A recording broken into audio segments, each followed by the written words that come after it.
Assalamu alaikum warahmatullah. Today we will be discussing on the Muta factor. Why are we discussing it? Because we have Mufti Abu Layth. Now he is of the opinion that Muta is not haram. Why is he the opinion that Muta is not haram? Although Muta is something considered to be haram in Sunni school of thought, but he considered Muta to be halal because according to him there's a great scholar known as Ibn Ashur who considers Muta to be halal, and the hadith related to Muta,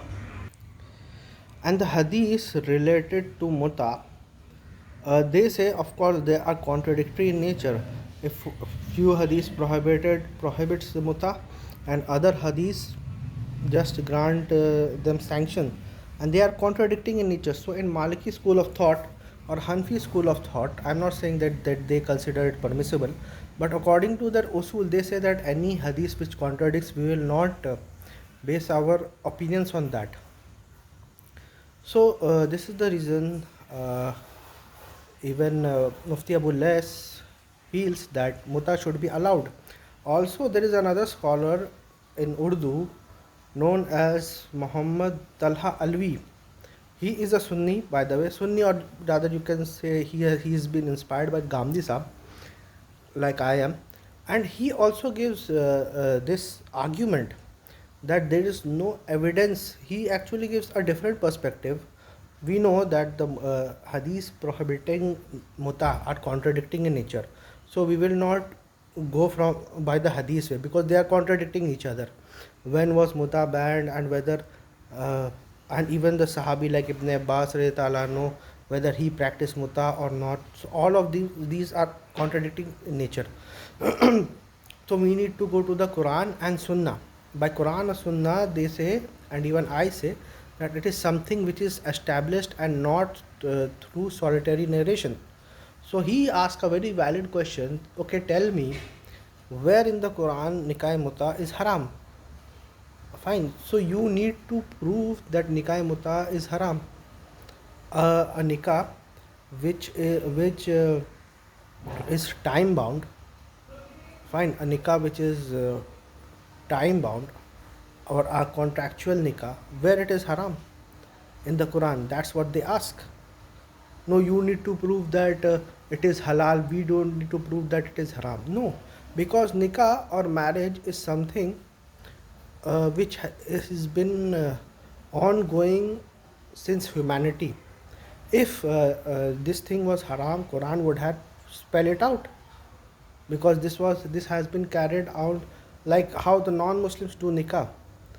Quran accepts that nikah. Even if they accept Islam, they do not have to repeat the nikah. They do not have to renew the nikah. So they basically argue like Muhammad Talha Alvi Sahab. He says that where in the Quran it is prohibited to do nikah muta. Now some arguments are given against muta, like they say, oh, if you say that nikah is permissible, will you uh, allow your sister to do muta with me? This kind of dumb argument they do. They attack the daughters and sisters of other people, making personal attacks for them. And these kinds of argument which they give, this can be flip around and ask that, okay, you believe that conventional marriage is halal, so will you give your daughter or sister to to marry me? Will you allow that? And you believe that oral sex is halal, so will you let your sister or daughter do oral sex? This is a dumb argument. Another argument which is given against muta is that, well, he said that, whenever you do I mean, this is like prostitution. How is like prostitution? You go, you pay to the prostitute to do it, and it is time bound. Well, I don't think it is prostitution. The reason why I don't think it's a prostitution, because uh, suppose if a person marries someone like a conventional traditional marriage, fine, and he marries that person with the intention of divorce, and suppose he marries her at 7 p.m., fine, he marries her at 7 p.m. 8 p.m. they consummate the marriage, and 9 p.m. he divorces him. Will the divorce be valid? Everyone will say yes, the divorce will be valid. Fine, but what he has done, he has abused the institution of nikah, the conventional nikah, which you can say. He has abused the institution of nikah. So any person who goes have sex and call it nikah muta, he has actually abused the concept of muta. So if something can be abused, that doesn't mean that the concept itself is faulty. If any person goes have sex and call it a nikah muta for 1 hour, 2 hour, 1 day, 2 day, or 3 day, fine. And many people even say that you can only perform muta when you are traveling, when you are at a resident. You will not you cannot perform nikah. And this nikah, the only difference between this nikah and the traditional nikah or the conventional nikah is the time bound. Everything else like iddat and uh, the time frame and everything else, responsibility for that time remains the same.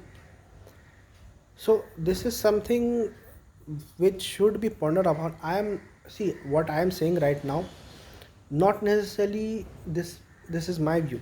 Maybe I agree with these things, maybe some of the things which I disagree. I am just presenting you the view of Mufti Abu Les, who is a Sunni scholar, Maliki scholar, and Mr. Talha Alvi Sahab. Fine. If you ask me what is my view on nikah muta, I said fine. I do not personally like it. What I suggest, but I even do not have any conclusive proof which cannot be challenged that it is haram. I agree there are hadiths which prohibited nikah, but there are also counter hadiths which permits nikah muta. So those hadiths are contradicting in nature. Quran does not prohibit this nikah, although I don't like it.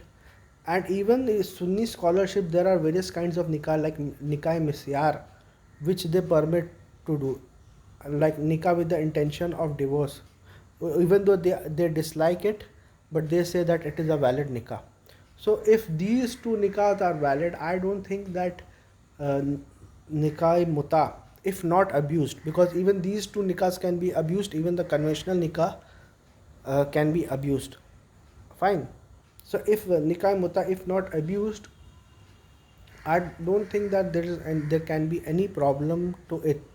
But these nikah most of the time are more prone to abuse. That's the reason I never encourage someone to do either misyar or muta.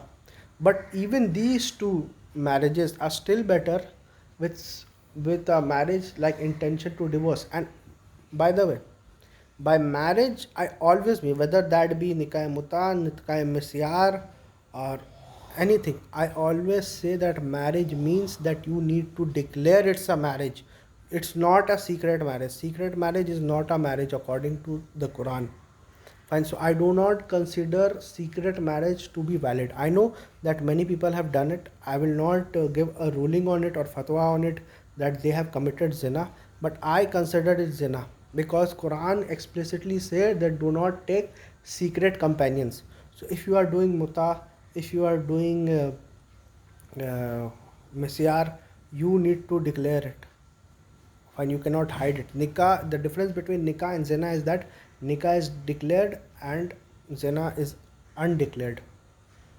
Fine, you do not no. So I don't find anything wrong in it. What I would recommend, which will remove all the controversies, is that you should do a conventional marriage. Fine, and you should make divorce easy. You should enter with the mindset that, see, if the marriage goes well, well and good. If it does not go well, we will not waste our times. We will just go out in our own way. This should be the purpose of marriage, and this is one of the reason why people are not marrying these days, because they fear the responsibilities which come with the marriage. The way it is presented by our scholars, including my own sheikh, Imam Ghamdi Sahib and Engineer Muhammad, it is seen as a big responsibility. See, if you present marriage as a big responsibility, no one will do marriage. Why would anyone take so much responsibility if it does not has any benefit for them? People marry for romantic and sexual reasons. These are the only motivation. Raising kids, maybe to some people it is a motivation, but most of the people do not marry for this reason. Kids are a result of love and romance in the marriage. They are just a byproduct of that. And yes, then you have to protect them, you have to raise them. You cannot just run away from that. But these are not the primary motive of marriage. Quran says that we have created you mates so that you can find sukoon, peace, in tranquility in them. This is what the purpose of marriage, which Quran says. Quran does not say that we have made you mates so that you can produce children from them, and this is the only reason. No, this may be one of the reason. And in other places, hunna libasukum antum libasukum hunna, that they are your garments. They actually protect each other. How they protect? Because they protect the chastity of each other. So I feel that if a marriage is peaceful, it should be continued. Otherwise, it should be divorced, and people should search for other options. We should not make divorce a taboo. We should consider marriage as just a contract. If we are feeling well, then we can even continue for life. If we are not feeling well, if we are not happy in marriage, there is no point dragging the marriage. The Sahabas, even they divorce, they never had the problem of co-parenting. So if we just make marriage, the conventional marriage, just easier and light, then we will not have to answer this question of muta, misyar, or any other rest. We have made the conventional marriage difficult. That's the reason we have to resort to misyar, muta, or any other kind of nikah.